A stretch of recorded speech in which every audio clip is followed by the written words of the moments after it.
Matt, thank you for being so gracious with your time. Thank you for your generosity, and just thank you for how openly you've shared with so many people on our team, and your willingness to share here today. So, guys, to get a chance to talk about just best practices and how to execute your service events from the sales mindset, I'm going to shut up, turn it over to Mr. Matt Graves. Awesome. Thanks, Brian. Appreciate all that. Happy to be here. I know this is a pretty elite group of people, so I'm not sure what everyone else's experiences with service events. I'm a huge fan of them. I think I started doing service events in 2018, I want to say, if that sounds right, whenever it was kind of like a test program and just becoming a thing. Me and TC out here in San Diego were like the pioneers of trying to get all of our CSPs to get on board and kind of transition from not just doing in-home service calls, but being a part of the service event program. And I will say, like, in the first couple of years before COVID hit, for me, service events, it was kind of like a trial and error. Like, I didn't really know how to shift from booth selling, which is what I was like really good at, to like taking that same atmosphere and applying it to like a service mindset with my clients that traditionally would be like a service call in home. My goal was to definitely get away from doing in-home service calls though. So I wanted to level up my service events to like the same standards, try to keep it like the same program, the same pitches, and overall provide like the top quality experience that my customers deserve, to where they wanted to come back and see me, year after year. And it took a while to accomplish that, but I would say after a couple of years of doing service events and figuring out what works and what doesn't, the last 2 years is where I started to notice a big shift in my average order size, in my attendance, and overall just like my experience that not only I am having for myself, but the experience I'm creating for my clients at service events. And now I'm just so excited to do them all the time. I think I'll do close to 20 events this year, which is more than I've ever done for service events. And I should be able to sell, like, I would say 100 to 125K just at service events this year alone. So not sure where that stands for, other people across the company, but for me, that was a big part of my growth for this year, is leveling that up. And so today I'm happy to share with you guys kind of my standards and principles that I have for myself, what my mindset's like, and kind of what I run through consistently with my clients to create big wish lists, package deals. But most importantly, I think today, one of the biggest things I want you guys to take away from this is the experience that you create for the customer that keeps them wanting to come back. And I think that's what's important, is you don't want someone to come to one sharpening event and have a bad experience or a bad taste in their mouth and ignore those future emails and text messages and avoid coming to your sharpening events in the future.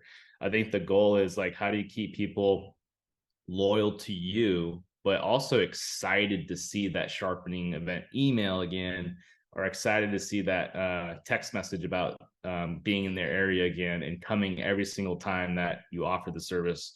And then once they become big fans of your service events, they'll start bringing their friends and their family and referrals, and it becomes just like a fun thing that, tradition wise, they come see you once a year, once every couple of years. So let me go ahead and dive in. I'm not sure how much time I have, so I'll just try to be efficient with this. The first thing I wanted to talk. Matt, also, you have a solid 20 minutes, but I'll give you some cues. So just get ride, man. You're good. Perfect. Okay. So the first thing I want to talk about is the importance of your display. If you guys want me to, I can send some pictures of like what my different setups look like at service events, but traditionally I like to do like an L shape. And the biggest thing I put down here was to have a full Cutco kitchen, with the cookware being like the main attraction. For me, that's like the biggest, I guess, focal point I want my customers to look at when they're sitting down, is just like that big, beautiful cookware right in their face. Obviously, all my customers know we make knives. Most of them have knives. That's why they're coming in for sharpening. But the goal of a sharpening event isn't just to provide the service. It's to start planting seeds and create curiosity about the entire Cutco kitchen line that they can eventually invest in and have in their kitchen. So full Cutco kitchen display. I do an L shape to where like all the cookware is like right next to them when they're sitting, but then all the knives are in front of them. They can see the different block sets they have in the corner plus the flatware. And I like to make it to where the packages and the programs are kind of like grouped together, right? You have like the outdoor knives all together, you have gift sets for businesses all together, you have accessories all together, and then you have your knife sets grouped together with all your cookware grouped together. So make it like easy on the eye for customers to kind of see, so that when you're talking about programs and you're introducing different like packages that we have, it's easy for them to like flow with you with their eyes and how it's all laid out. I think that's a pretty important thing that isn't really discussed, is just the proper display and what that looks like for the customer as they're sitting at your station. I also like to have that 20K package that Staction made, the laminate. I have that right in front on my table. So that way it's like there, they can see the price, they can see the bird's eye view of what we have. Okay, so that's always out. I have a family program brochure out, and I always have my event specials booklet out on my cutting board out in the front. So it's like right there in front of them if they wanted to choose to flip through it. Always use Cutco tablecloths. I don't know why. I've seen a lot of people cutting corners lately, and they've been like not using any tablecloths. They've been using just tablecloths that the hotels give them. But to me, that's just kind of being lazy. You should be proud to represent, Cutco and display your booth and your setup the way you want to. Kind of like what we do at our special events, like why treat it any different? Why not put your Cutco tablecloths that actually look nice and display your stuff properly?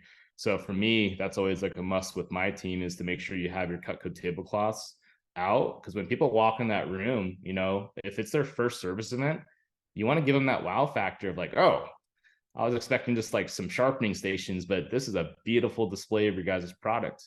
And that's probably one thing I get the most out of anyone on my team, is like, I get really good compliments from all my customers about my display and how my booth looks.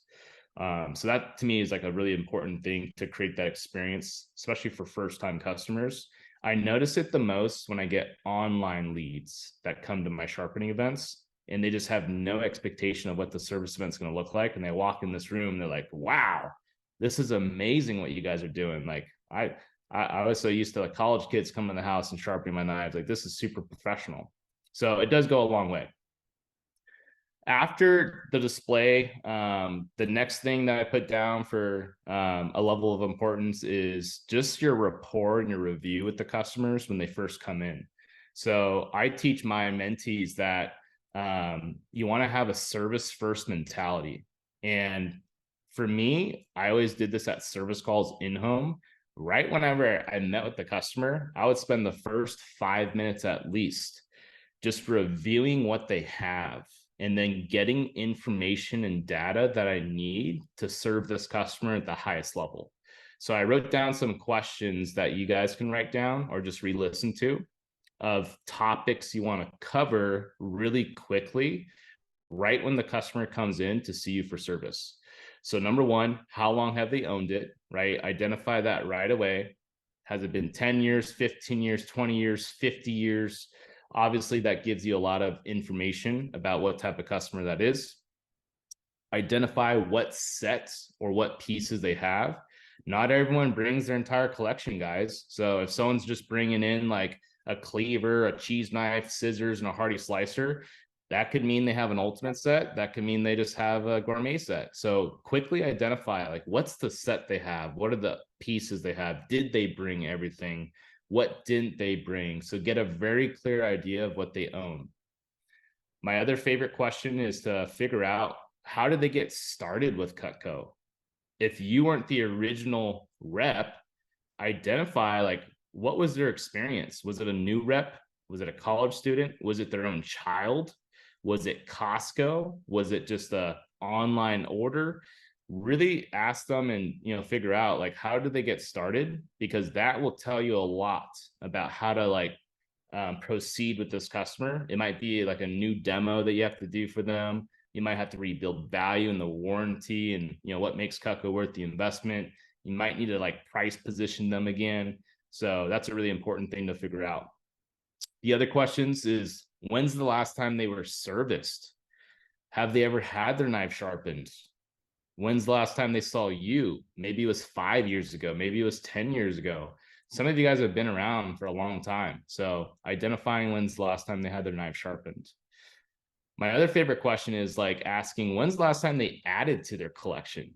So maybe this customer hasn't bought anything since they first got their Cutco 30 years ago. Like that would be something good to know. And then my other favorite thing to ask is identifying their favorite knives to use. So I like to figure out like what are their go-to pieces, what are they cutting a lot with it, what's their least favorite pieces to use, because I want to see like where they can actually get more value out of the set they already own. And so that's a good way for me to like help them utilize every piece that they have and feel really good about what they have currently. And the reason why that's important is because if you're trying to upgrade customers to a complete set from a basic set, but they don't feel like they're already using the majority of their knives in the basic set, what makes you think they're going to upgrade? So they need to be bought into what they already own, and you need to help them see the value in things that they're not getting value out of. And then the last thing is just any questions they might have for me about the product or the company or like, how they're using them. After I do that for like 5 to 6 minutes, that's when I move into pre-framing the appointment. So I don't know if you guys do this, but I'll share with you what I do. I just asked Mrs. Jones, like, hey, have you ever been to a sharpening event before? Like, if I know it's not one of my customers that's coming back to see me, right? So it could be a first time sharpening for a customer of mine, or it could be like a customer I used to do service calls for, but now they're coming to my first sharpening event, or it could be an online lead that is coming to my sharpening event for the first time. So I always like to ask, have you ever been to a sharpening event? Whether they say yes or no, I always review what's going to happen. So what I say there is like, cool, I'm going to go ahead and take care of all the sharpening first. It looks like there's a few items that we need to mail back to Cutco. So we'll have you fill out this form, get you all taken care of, and then I'll, take care of sending that back to the company for you. Typically, I review the warranty with them at that point just to make sure they remember everything that makes Cutco so awesome. And then I tell them that I'm going to share some recommendations after I'm done sharpening of things like that are newer and popular that can really add value or complement what they already own. And I also talk about how I'm going to share some of our new most popular programs, build a wish list with them. And then the one thing I really do here, though, is I take time to share the Cutco kitchen vision with them. So I'm going to tell you guys word for word what I say is I say, Mrs. Jones, just a reminder, Cutco isn't just a knife company. Even though we're known for the knives, we make really high quality flatware, cookware, and accessories. Here's actually something called the Cutco Kitchen. So I put the Cutco Kitchen brochure right in front of them. And I say, here's something called the Cutco Kitchen, which is a bird's eye view of everything you can eventually add to your kitchen collection. It's the dream and end goal for most of my clients. And we have so many great programs that people are taking advantage of to help achieve their vision of their Cutco kitchen. And we even have some people who are doing our Cutco kitchen completion package. So that way they can get the best possible deal and be one and done forever. And the reason why I say all that is I just want to highlight right away that a lot of people are taking advantage of our programs that we have, and knives are just the start, right? So it's just planting the seed early on. And ever since I started doing that, I've had a lot of people just immediately be like interested in looking at stuff. But I'm not even like trying to like pitch any of that just yet. So what's really cool about doing that pitch is you're just kind of laying the groundwork for what you're going to show them when you start building the wish list after you're done servicing their knives. But after I share what I just said, the thing I ask is, hey, Mrs. Jones, just out of curiosity, what do you think would be next on your priority list? Would it be adding some more knives? Would it be getting some cookware? Or do you think it would be like the flatware? Because I just want to get like a quick idea of what's next on their level of interest. And what's cool about that is people will tell me like, oh, like maybe adding some more knives, like we've been looking at this or we've been looking at that. Or they'll say like, actually, because we have all the knives, like I didn't know you made cookware, like cookware would be something we would want to check out. And then what I do there is I just say, cool, well, hey, we actually have an upgrade program that a lot of people are taking advantage of to get some more knives. I'll share with you the details, but let me take care of the sharpening first, and then we'll cover all the details about the program later. And so what I do there, guys, is I want to make my customers know that I'm there to service them first, and then we'll talk about all the deals and the details later. But you do want to plant the seeds, and you want to build the curiosity to where they're like excited to look at stuff. So it's kind of like the perfect combination of both, right? Servicing, but also promoting. And then the other thing I do is I build urgency in the event specials. So one thing that some people have a hard time with is like making the service event feel like a special event to where they can get good deals. And so what I've learned to do is in the very beginning, after I kind of share the Cutco kitchen vision with everybody, is I say, Mrs. Jones, by the way, Cutco considers this like a special event for our clients. So they actually authorized us to do the same deals as if we were at the San Diego Fair or like a home show. And so what's great about that is if there is anything that you've ever thought about adding to your Cutco kitchen collection, this would be like the best time and place to add to your set, because I only get to see my customers once every couple of years. And this is a really good opportunity for them to not just get service, but add to their wish list. So I say that way they're like, okay, so there's some urgency with looking, right? And the other thing I've been planting the seed on too is, hey, and holidays are around the corner. So if there's any Christmas gifts or business gifts that you need to appreciate some people, like this is the perfect time to knock that out as well. So that's kind of like my pre-frame for the appointment. And then boom, just start sharpening, get to work, right? Now, here's the key, guys. So I put down service first mentality while you're sharpening.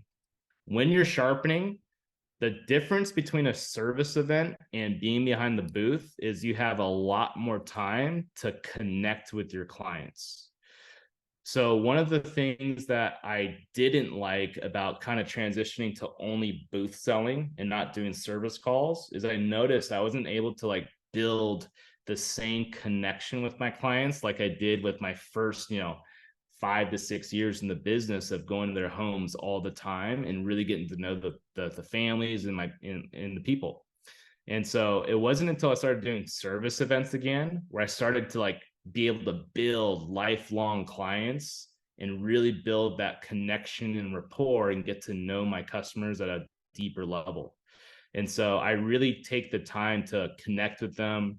And I focus a lot of my conversation about their family, about their friends, about their career. And I really tap into their hobbies and their passions. So I really talk about things that they want to talk about that lift them up and get them actually excited, right? Conversations that they typically only have with their best friends. Because I want them to know that, hey, they're a part of my Cutco family, so they can call me family, While I'm doing this though, while I'm building rapport, while I'm connecting for, 20 minutes, I'm slowly planting seeds about different programs. So obviously we already kind of made the groundwork of like the Cutco kitchen, but I'll start planting seeds about the upgrade if I notice that they have a few knives that don't fit in a block. And if they're talking about how they barbecue all the time, they host UFC parties, and he's doing tri-tip, and he just bought a Traeger at the fair and he loves smoking meats. I'll just start asking stuff like, well, hey, I mean, if you're doing that type of cooking, like, have you ever checked out our cleaver? Have you ever checked out the boning knife? And then I would just like drop the seeds about why that would be really helpful for him to have. And then he starts asking about prices, right? And I'm like, hey, don't worry about price yet. Whenever I'm done sharpening your knives, I'm going to tell you about our upgrade program, which includes all those top selling barbecue knives for smoking meats. But don't worry about the price yet. Let me take care of the sharpening first, and we'll cover all that later. So it gets them interested. It builds the curiosity. But again, you're holding off on selling. You just want to service. You just want to build connection. You just want to build rapport. And now they're actually looking forward to looking at that stuff because you're planting the seeds, right? They start talking about their kids and how one just graduated, one just got married, one just bought a new house. And you're just like, awesome. You should be proud of that. You know, that's great. Good for you. By the way, do they have any Cutco? No. Have you ever considered just buying them Cutco and giving them the same experience that you've had the last 10 years? Oh my God, you'd be the perfect candidate for our family program. Remind me when I'm done sharpening, and I'll tell you all about that. This might be the perfect year to get your kids Cutco for Christmas or for that housewarming or for that wedding. So you just start doing that slow seed planting throughout the rapport and throughout the conversation. And if you do this at a really high level, that it doesn't feel salesy at all. It's like, it's like the perfect ninja way to just get them excited about looking at new stuff. So after I do my, sharpening and servicing, and after I do all the rapport and connecting and planting seeds, after I'm done with that, now it's actually time to build the wish list, right? So whenever I'm done with the sharpening part, I say, all right, Mrs. Jones, here's the fun part. Here's what everyone looks forward to. It's building our wish list. Again, I only get to see my customers every couple of years. I mean, with you, it's been what, 7 years since I've seen you. So what I like to do is build a wish list of anything and everything you would eventually want to have in your Cutco kitchen collection, or anything you would ever consider buying as gifts for family and friends. So what I'll do is I'm going to highlight all of our programs that people are taking advantage of. I'm going to make some recommendations of what I think you would get a lot of value out of. And then we'll just put a list together. And when I'm done with the wish list, I'll give you the best possible deal I can. And if you like it, you can get all of it. You can get some of it, or you don't have to get any of it. It's really just a wish list. Does that sound fair? Awesome. And then boom, you just dive in to showing her all the stuff that you already planted seeds about, right? Because at this point, I already know what she's interested in. She's already asking to hear about the upgrade program. She's already asking about what the cookware sets are. She's already asking what the best deal on the flatware is, right? So after all my conversations and data that I collected, building the wish list at this point is pretty fast because I already know where to start. I already know where her level of priority is based on when I asked her in the beginning. And then now I'm just touching up on things I didn't really mention. So like if I didn't mention the flatware, I'll say, hey, I know I told you a little bit about the upgrade program and the cookware program. Just for fun, do you mind if I share what makes the flatware so popular? And then you just, share the flatware. So here's what I wrote down, guys, for helping you guys build big wish lists is my key phrases and questions that I use to like introduce more stuff and get more things on the wish list. And again, you can just re-listen to this or write really fast. But one of my favorite phrases is, hey, Mrs. Jones, just for fun, do you mind if I show you blank? Right? So that could be with anything. If you're talking about barbecue knives or you're talking about how they cut tri-tip and brisket all the time, you can say, hey, Mrs. Jones, just for fun, do you mind if I show you our barbecue knives? Right? Mrs. Jones, just for fun, do you mind if I show you our cookware options? It's just like the phrase. The other phrase I love is, Mrs. Jones, would you be open to hearing about blank? Right? Would you be open to hearing about blank? The next phrase that's pretty powerful is, can you see yourself eventually adding or upgrading this in your kitchen? The reason why I say that one is because I don't want people thinking like immediate, right? I don't want people thinking like today, this week, this month, this year. It's like, Mrs. Jones, I know you're mostly interested in the knives today, but can you see yourself eventually adding or upgrading your flatware in the kitchen? And it's like, yeah, like eventually. Okay, great. Let's just throw it on the wish list because, again, if you take advantage of our bundle or package deal, it'll be worth the savings doing it today versus waiting and spending more later. So, like, getting things on the wish list is the biggest goal here. I think I've shared this a lot with other talks, but this is always a good question to remember is, Mrs. Jones, what's your current cookware situation like? Or Mrs. Jones, what's your current flatware situation like? So just like opening the door, right? And like letting them express to you what their situation is like, seeing if there's an opportunity or potential to sell cookware or flatware. This next phrase or question is, Mrs. Jones, are you familiar with our blank program? Right. So just asking, hey, are you familiar with our family program? Are you familiar with our business gift program? And then after that, it's, do you mind if I give you a little sneak peek? Right? Do you mind if I give you a little sneak peek? So just getting them open to looking at what it involves. And that gives you the opportunity to do like the full pitch on that program. That way you can see if there's any level of interest in closing it. Do you mind if I share with you why it's worth investing in? Another good question. Do you mind if I share with you why it's worth investing in? And then the last question I put down here, it's kind of towards like the family program. But hey, Mrs. Jones, just curious, if you did buy Cutco as gifts for people this year, who actually comes to mind? So identifying like who would they even consider buying Cutco for?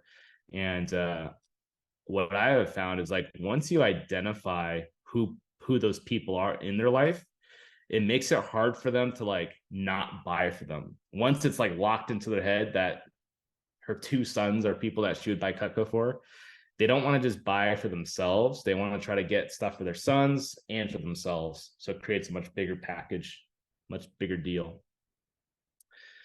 And then the last thing I put down here, guys, was for closing. Honestly, I mean, I didn't know what much to put on the closing because I treat it just like how I close it at my normal events. I'm really big about using my specials book because it's such a good layout already of packages. And I mean, it almost has everything in the book from Vast Action as far as specials go. The only thing I do differently is like if it's a custom wish list, right? Custom wish list, custom package. That's where I just use my calculator to show them like what my package or custom deal would be for them. I don't write anything down with like pen or paper. I just use the specials book and my calculator on my phone. The one thing I highlighted here though is like I'm really big on promoting the 5 pay, especially at my service events, because I want people to know that it's something that is an opportunity. It's not something that's like always an option or always available. I like to like promote it as, because it's a sharpening event and Cutco lets us honor the same show specials, they also authorize us to be able to give you guys the no interest payments. So it makes it easier to take advantage of like the bigger packages or wish lists that you guys really want and just budget it a little bit easier. And so promoting the 5 pay, I think, is pretty big. The other thing I put down here was the objection cycle. So if you guys are familiar with me and teaching the objection cycle, all of my big orders at sharpening events require doing the objection cycle. I mean, nothing comes easy, as you guys know, and especially when you're closing like bundle packages. I closed a couple like Cutco kitchen completion packages at sharpening events, and that does require a level of objection handling, making customers feel good, making customers feel the urgency with getting it now, but also promoting, again, the specials and promoting that you don't get to see your customers often. Like some of my customers, they love me so much and love my sharpening events so much, they do come every year, right? And if you do service events the right way, you'll get people that sign up just to come buy stuff. I get customers that don't even bring knives anymore. They just come and shop. That's because they love the experience, they love the layout, they bring friends to come shop. And like, you didn't even bring your knives? Like, no, we don't need them sharpening. We don't want to buy stuff, right? So that does happen. But there is people that do only come once every few years, and just reminding them that this is a rare occasion, and it's a good opportunity for them to take advantage of the best deal and get the best savings, create that urgency to help them. And then I did put down here too, using a turbo incentive and sharing your goal, right? Again, a lot of times we forget the power of sharing our mission and our whys with our customers.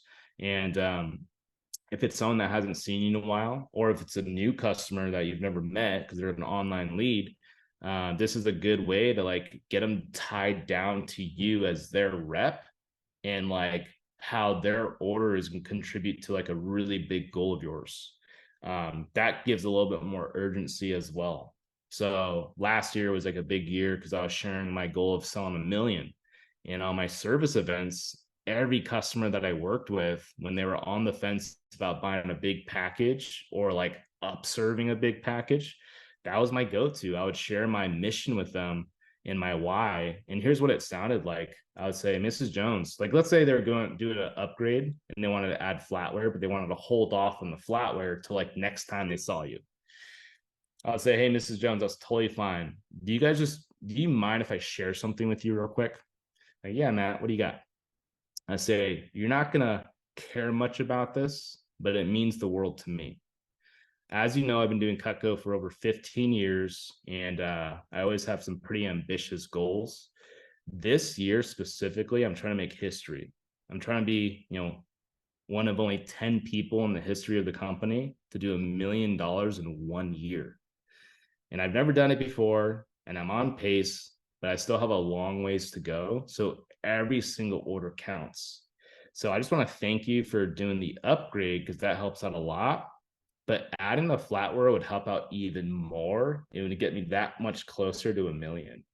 So I just wanted to ask Mrs. Jones, while I have you here, if I did go out of my way and just do like an extra turbo incentive, so you felt really good about getting the flatware today versus waiting next year and helping me out towards that mission of doing $1 million, would you be open to considering it? And then I got so many upserves, so many big orders closed last year and this year so far, just by doing that one goal share with a turbo incentive with my clients. And again, if you build good rapport with these people, they want to help. They want to be on your side. They want to contribute to your success. And it gives them that little sense of urgency to do it now, right? Versus wait. So one last thing, and then I'll let you guys move on, is no matter what you sold or didn't sell, what's really important is your send off with your customers. So I always want to make sure that I'm giving them my Vast Action brochure that has a list of all the items they can get. And I highlight what they already own and how they're that much closer to their vision of their Cutco kitchen. So I always plant seeds about what's next for them. And if I know there's something on their wish list that they didn't buy, I always make them feel good that they didn't get it today, but I'm excited to see them next year. And then we can revisit that package or that bundle to help them get closer to the Cutco kitchen.